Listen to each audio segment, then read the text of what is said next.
broadcast network, AFTERBUZZ TV. Over 20 million weekly downloads in over 150 countries, and your number one source for after-show entertainment.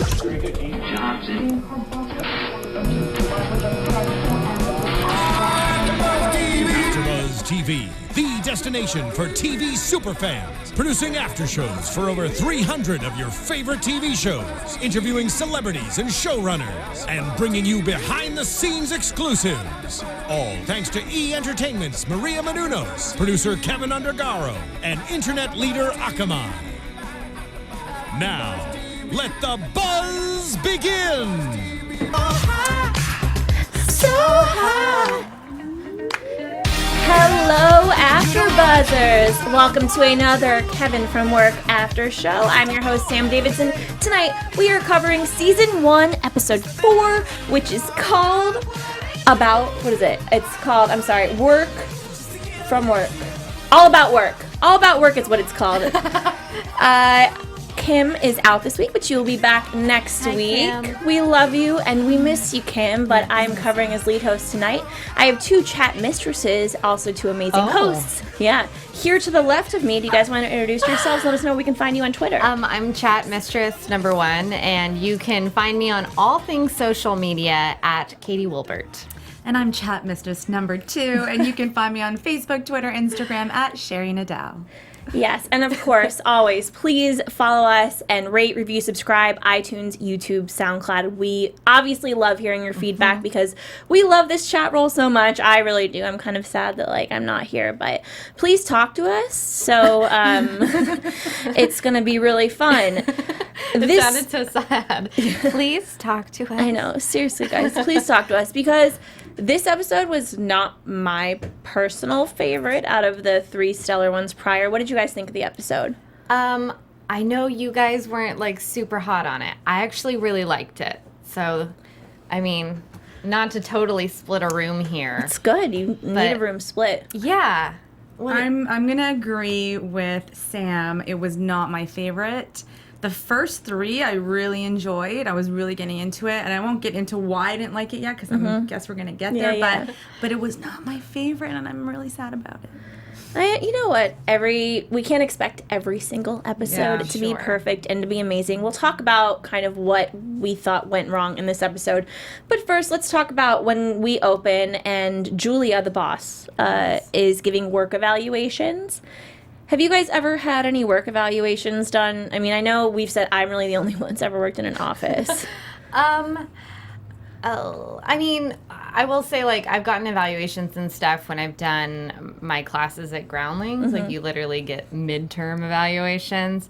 But it's a mix of both really good things that you're doing and also and here's where you're terrible. Yeah. But I don't think I've ever gotten a really terrible review. I've gotten mean tweets before. I got a mean tweet from someone once who, because Kimberly and I lived together, and it was just some dig about are you guys lesbians? Are you scissor slapping? And then it also was tagging hate to Taylor Swift and Shania Twain.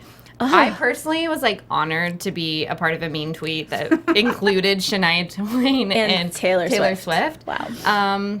But I've never gotten bad performance reviews in a workplace because I've never worked in a corporate situation. Just mean tweets. So I actually have worked corporate most of my life in the fashion world. And so I have had a lot of evaluations, but it's usually when I ask for a raise. Then there's all of a sudden an evaluation, you know? Interesting. Yeah. And they usually say all the positive stuff, and then they give me the reason why they can't give the raise. And it's usually not really about my performance. It's usually the company's not doing so well. Yeah. And then I'm just but my performance was so good. You know? That's the worst. So, I mean, what's interesting about this evaluation performance is Kevin gets, the gold star, which makes me think that Julia perhaps is, thinking that Kevin's her next victim. Because I don't know what happened with Ricky. I think something happened. And I don't know if he's her sex slave now or what, because he got the worst ever, is what she said. Yeah. And Audrey got okay. you know, just all right. Whatever. She was so offended by her one negative review that she wasn't a good problem solver. Yeah. And then the whole episode was her trying to problem solve. I mean, has that happened to you before, though? Like, even if just a friend mentioned something, like, I was in Vegas with Kimberly over the weekend and saw a friend who was like, oh my God, you've lost so much weight. Like, so much. And I was like, was I, like, so fat before? Like, in the littlest thing that was meant to be a compliment, but you can end up taking something that's so silly. And the rest of the evening, I was like... You just focus on it. But, like, really, what was that moment? Which was so dumb, and it wasn't even a moment. But you can take those, like, tiny nuggets and turn them into mountains. So that's what she did. Yeah. I think so. And I think this episode, we kind of got to see that Audrey's character really does care about work a lot. And it's very important to her. The company itself, we've been told kind of what they do. I'm still a bit unclear. And it's like, if someone wants some big, crazy career, it's like, what kind of company is this? Like, it's a food product. I don't know, if someone wants to be like the president of the United States or a movie star or, you know, whatever. I don't know what this place is and what they're really doing. And obviously the boss, Julia, has gotten into some trouble of her own. Sure. Let's talk about that, because I'm also a bit confused about the trouble she has gotten into. Yeah. What did she do? Why is she about to be getting fired? Well, they didn't really go into that. She just felt threatened that she was going to lose her job, even though she was the highest revenue bringing in salesperson or whatever she did. So we don't know why, but I have to say she was my favorite part of this whole episode. Because she was just such a nutcase, and I love it. But I don't really know why. I don't know why. I think that's part of the reason that I'm upset with this episode, because I didn't get an answer for a lot of things. Yeah. It's not clear. Yeah. Right? It's not clear, like, what they're doing exactly. Yeah. Why? I mean, she has a drinking problem and no one has done anything about it. She's drinking, like, morning wine. It's okay, you know? Oh, my gosh. I thought that was hilarious. That is something I really loved about... And maybe this is why I like this episode, is there were so many tiny details in the dialogue and things that they did, even that weren't spoken, like when she opens up her birth control packet while talking about, like, the male lawyer who's going to come in and help her. Like, I think there are so many small moments that I was watching really close for, because I'd already seen the episode. So I think this time around, I was watching it and just found so many little things that I was like, wow, like, they're really... As far as the writing goes, with, like, dialogue and stuff, I feel like they really filled it with very specific things that I totally enjoyed. And see, for me, it made me feel like they filled it. That it wasn't the central plot line that we, all the audience members, like to see, which is Kevin and Audrey. And so they wanted an episode where it wasn't Kevin and Audrey, so they filled it with other random stuff. And so you couldn't say at the end of the season, well, it was all about that guy and that girl. It was, you know, an ensemble cast. You know, think about episode 4. But I don't think it rolled well from the last episode, which is why I agree with you, because the last episode leaves you thinking that Audrey has the aha moment, like, oh, maybe I do like Kevin. And so I got really excited. I'm like, oh my God, are they going to kiss? Like, what's going to happen with the relationship? Is it going to develop? Are we going to see more? Are they going to go on a date? Like, so many questions. Yeah. And then there was no development on that relationship whatsoever this episode. Like, I thought maybe just a little bit, like, acknowledge, like, have a wink, something, a little flirting, but, like, I didn't see any real connection. It was like really work this episode. Right? Yeah, I guess it made sense for me a little, though, because I think with a show, take the Mindy Project, for example. Like, that show was pitched as a romantic comedy for TV. And so I think anytime you have a story that's two people who are will they, won't they, like, you can't, like, blow your load too soon, basically. Sorry to be crass. But I think writing-wise, like, if episode 3, like, they can only dangle so much in front of you. Like, they have to draw it out, and I feel like they at some point have to start showing more of the cast and stuff. And Kim and I also last week, we all were kind of in a disagreement with that last moment anyways, which I think is really interesting, which could be a difference too, and why we like it or don't like it. And that I saw her looking at Brock and having a moment of like, I do really care about him, and then being like, but Kevin. And so I think for me, I wasn't as much thinking that moment was going to lead to more Kevin moments. They didn't even show Brock at all in this episode either. Yeah, that's true. That's interesting. So there was like nothing about the love story, really. Yeah. No. For anyone, except maybe Ricky. Is it? No, and not his Ricky. sister? Yeah, the Brian. sister. Brian. Yeah. Oh, Brian. That was the only maybe love story, but not really. Well, let's get to that. So Roxy, who someone has commented twice in a row each week about how she thinks that she's like a Miley Cyrus character, which I totally agree with. I think that's a very good point. She doesn't have a phone charger. She keeps on calling Kevin at work constantly. You know, I need this. I don't know where this is. So she just presses redial on the house phone, which goes to his best friend, Brian. And he basically becomes her bitch. And I always thought Brian, you know, we said this last week, he kind of likes her. He thinks she's hot, even if he doesn't know it yet. Yeah. He likes her. Like on his base male level. And she doesn't really like want to admit it or know it. Yeah, well, even when Kevin acknowledged him, like, you just held her yellow clutch. Like, if a guy is holding the girl's purse, you like them. But he was so oblivious. He was like, what? He's like, what was I doing? Like, whoa. Like, so I think maybe he is recognizing he might have a crush on her. I guess. Right? I don't, maybe, but also maybe he's just embarrassed because he was so blatantly taken advantage of. And then we saw her at the end on her TV show. Yeah. Which I would love to know more about because it's probably porn or something weird. Like there's something hilarious. I mean, there's no way she comes out there, she's 19 maybe, and she's like, I'm going to be an actress. And then she just becomes one. I mean, I think that's the joke, though. Like, I think it probably is a legit TV show. And I think that's something that I enjoyed about that. Like her just like immediately getting apart, because I think being an actress, it is so frustrating. You go into these rooms and you hear like, you're so great, that was great, and you don't get the part. And I think Roxy's character is being set up as someone who just everything falls into place for her, even though she's not trying. She's like, and she's just so quirky. Yeah, and I think it provides like fuel for Kevin and anyone else, like Audrey, who's working really hard and wants to level up.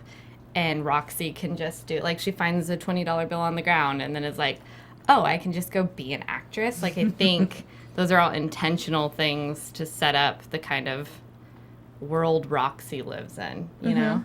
Yeah, I agree, but I also feel like there's a reason that they kind of just showed her in the makeup chair. Yeah. And not really what was around her and what exactly she was doing. She was in that, you know, uniform. The sailor. Sailor. It looked like sailor something like that. I think I forget what it was. It looked like a flight attendant uniform to me, but that's not what it was. But, you know, getting her makeup done like she would on any set, but it only showed like a very small screen of it. So I think whatever is going on outside of the screen is interesting. They might be building up to that. Maybe that's like a side funny plot line, like, you know, she comes off like she's starring in some big show and then maybe it is she's a porn movie. star and she doesn't even know it, or maybe she's like an extra, you know what I mean? Maybe she's just an extra and like not even like an important part, but she thinks it's like, I'm a movie star now. I mean, I don't know. It could be anything. I feel like she would probably twist it to think she's the star even if she isn't. Yeah, exactly. I feel like every scene with Roxy, it's either how Roxy sees it or how other people see her. Yeah. And they're two very different stories. Yeah, definitely. Love her character, though, which, though, spirals into Ricky and his sister's relationship, which, at first, you know, I was like, you know what, I have a brother, we're best friends. When he comes to visit, like, he came to visit me a few weeks ago, and I was at the pool, and I was just like, Alec, beer. And he looked at me, and he was like, really? And then he did it. Yes. So I get that. But then it got kind of weird. I loved the weirdness. You really liked it. That's so funny that I like this episode so much. Yeah, but also, like, I think the things I laugh at are really bad things. I laugh at anything that's, like, very inappropriate, like, very off-color. So, sibling, like, the jokes about him being like, we have a power couple name, and it's Licky, like, I find it hilarious because it's so bad that I'm like, I have to laugh at it. Yes. But that's just the kind of humor that I laugh at, which is bad. I do too, but it's like I'm not expecting it, and this is kind of like a family ABC Family show, I'm like, did they mean licky? Because now I feel perverted when I think about what I think about when he said that. Sure. There's a lot of sexual hidden lines and things going on there. Like, when the lawyer came in and Julia shuts the door and she's like, oh, look at your package. Yeah. Right? And then it cuts to, like, her pouring... What was it? Maple syrup all over his naked body or something. I was like, oh my God, no way. We need to get back to that because that is one of the reasons me and you, Sheri, loved this episode was because of Julia, who, you know, gets this lawyer for whatever she has done. And he is this Indian man who has been in so much. I can't even think. Do you recognize him? Because he has been in so much. As the atypical, you know, Indian man. He's very hilarious. I'm so sorry. I do not know his name. If you guys do, comment. Is anyone talking to us? It's been just spinning Wheel of Death for the longest time. Oh, guys. So we love you, but we're not receiving any chats. So don't take it personally that we're not being involved. I've just been watching it spin. Oh, really? Okay, cool. So it's not because we haven't received any. It's because it's not working. Yeah. That's good. That's good to know. So I'm assuming there's like hundreds. So we're so sorry. Yeah. And I'm sorry we can't thank you for all the compliments you're giving us. Yeah. I really think that we all look very beautiful as well. So thank you, Ghost. I bet it's Ghost that says that because he always says kind of weird things. Anyways, so Julia and the dad he's down. He is so down. He's lonely. Him and his ex-wife had been divorced for 12 years. Yeah. Which, you know, it's a long time. It's a long time. Yeah. But not in her eyes, right? Yeah. In the beginning, she was like, they've only been divorced for 12 years. Like, is he even allowed to date now? Yeah, Patty's so a weirdo. She's so weird. I love it. She flips her switch in 2 seconds. Yeah. I like it too. She does because, you know, she became friends with Roxy so fast. And what ends up happening is that she becomes friends with Julia. She wants to literally punch her in the face. No, she wants to bash her head in. Sorry. Wasn't that what she said? Yeah, punch her in the face is a nice way to say it. Bash her head in. And she's very upset with Audrey, her roommate. Audrey was weird this episode. I didn't get it. There's part of me that feels like, was she threatened because Kevin got a better score than her? Maybe.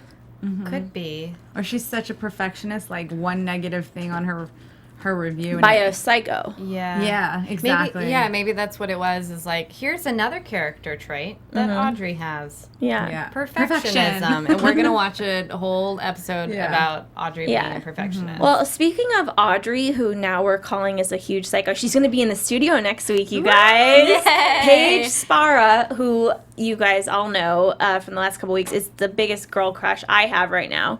I think she is so pretty, and I've already met her once. I'm nervous so about lovely seeing her again. She's very nice. Yeah. The whole cast is very nice. Oh, yeah, very nice. Kim and I went and saw, like, the screening of the last couple episodes with the cast and crew because Kim was on episode 3. And it's like, I feel like I've never been in such a big group of people who are just so grateful to be working on something that they all really enjoy. And everyone was just, you could tell they all love each other and are just, like, loving what they're doing. And it was such a good feeling. And it made me love the show that much more. And could even be why I have a bias for this episode, I think. I was, like, immersed in this world of people where I'm like, I just want nothing but good for them and for the show because they're just a great bunch. Well, I haven't met any of them yet, so I'm looking forward to meeting Paige because she is one of my favorite characters, and like you said, she's so beautiful and sweet, and it'll be awesome to ask her questions. You know? I'm sure, and I'm excited to ask her just about her character because she's so vanilla sometimes, and she really wants to break out of there, but she really struggles doing so. So, you know, we basically covered everything for the episode, but I just want to quickly talk about, you know, Audrey and Kevin, just in general, because we didn't get a lot of them, and they are the central part of the show. Yeah. Why do you think they weren't a big part of this episode? Well, I don't know exactly why, but I guess my theory would be they did want to do more character development on the rest of the cast, because the last episode there wasn't that much of it. Right. You know what I mean? And maybe they wanted to, like you said, do a fill-in and drag out the love story a little bit longer so we keep watching to see what happens, you know? I think they should have touched on it a little bit because that is like why I'm watching, you know? Yeah. Yeah, so I don't know. I agree. Yeah, I think a similar thing. I think it was, in a way, like deviating from the love stories so that they can draw it out a little bit more, focus in on different characters. I think they planted the seed of Brian and Roxy, which could be potentially important if they go that route. Yeah. Yeah, I don't know. I mean, I'm sure we'll get to see more of it next week, and hopefully, because Paige is coming in, it'll be a very good episode to ask questions and really get to know their characters better. I personally think that I liked last episode. I said that it seems the characters are intertwining. Yeah. And their storylines are. This episode, it all seems very separate and like kind of pieced together. Yeah. But I do understand what you're saying, Katie, because when I saw the pilot at that screening event with OK Magazine, and I think the pilot was fantastic, but maybe I liked it so much too because I met them and they were so fantastic. They're such an amazing cast. And I just really hope it gets given a second season because I think there's a lot of potential there.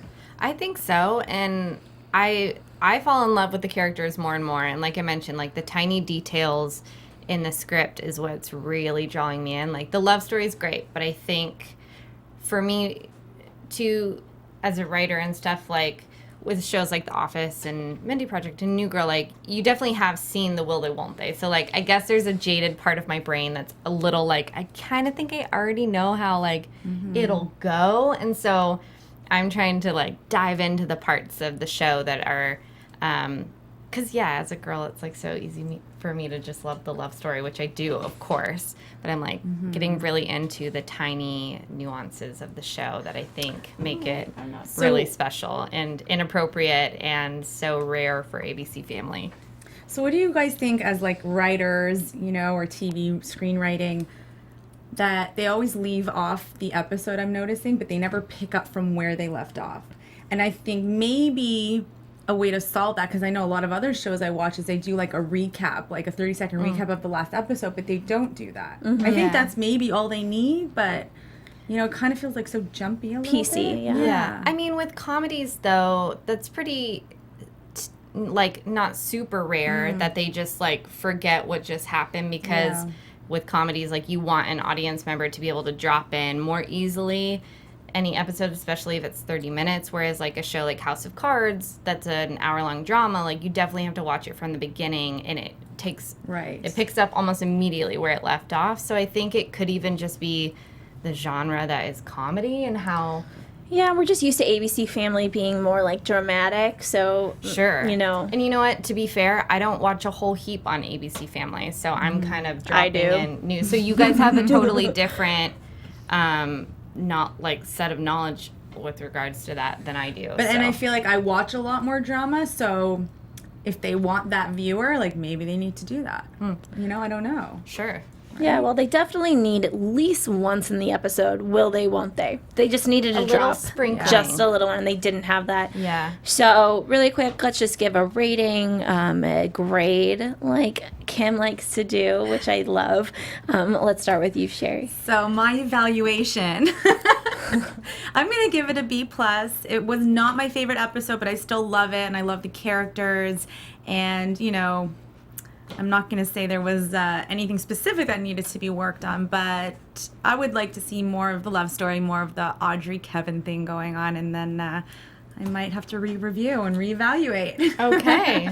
Yeah, it was a B+ for me too. I loved it. I thought it was great. I think, of course, I think I loved that The Office always found a tiny way to just show you a Jim and Pam moment that wasn't even like heavy or weighted or like their hands touched or something. They looked at each other. A little look or a joke or anything. And I think you're right. They could probably do that in each episode, and it wouldn't be so in your face. It just has to be a little sprinkling. But yeah, so B+ was my answer. Well, I give it a B-. Again, I really, really like this show. I think it's just going to continue to get better. There has to be slopes down when there's slopes up. There's always ups and downs in a a series or a season, so this just wasn't my favorite, but I really did like it, and I'm very much looking forward to Paige Spara coming in next week. That's going to be great. Yeah, well, this pretty much wraps it up for us this week. Do you guys want to tell us where we can find you on the interweb? Oh, yes, I am Sheri. Well, you can find me at Instagram, Twitter, and Facebook at Sheri Nadel. You can find me on all social media items everywhere, just at Katie Wilbert. And she's on iTunes, too. This girl has some stuff going on. iTunes. It's very exciting. And, of course, follow AfterBuzz TV at AfterBuzz TV on Twitter, Instagram, Facebook, the works. And you can find me, Sam Davidson, at SamD43 on Twitter and Instagram, and at SamDavidsonEntertainment.com. We will see you guys next week. Bye. Bye. We miss you, Kim.